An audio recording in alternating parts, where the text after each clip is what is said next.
আসসালামু আলাইকুম। সবাইকে একটা জিনিস দেখাবো।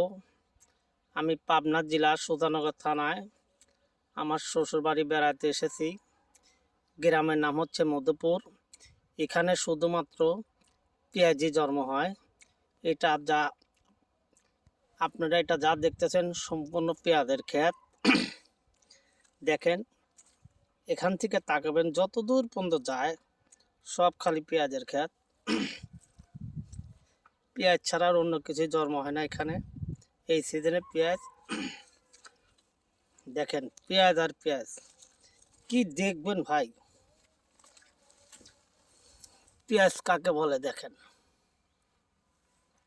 গ্রামের নাম মধুপুর, পেঁয়াজের লেগে বিখ্যাত।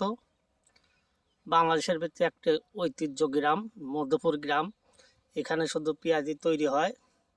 এই যে যেটা আইতাছে দেখতেছেন, এটা আমার সম্পর্কে ভাইরা হয়।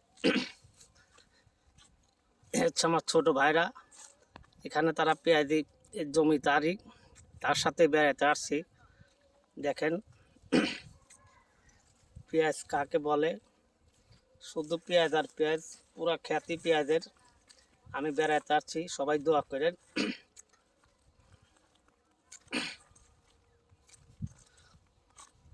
কথা কবির গেলে শীতের দিন, তারপরও রোদ, মোটামুটি একটা ভালো দৃশ্য।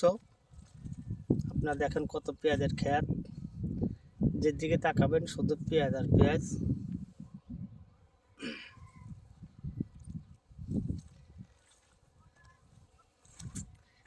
পেঁয়াজ ক্ষেত হয়তো অনেকেই দেখেন নাই, তাদেরকে দেখানোর জন্য আমার ভিডিওটা করা। আপনারা সবাই দেখেন কত সুন্দর পেঁয়াজের ক্ষেত। কেবল পেঁয়াজ ছোট ছোট, এখনো বড় হয় নাই।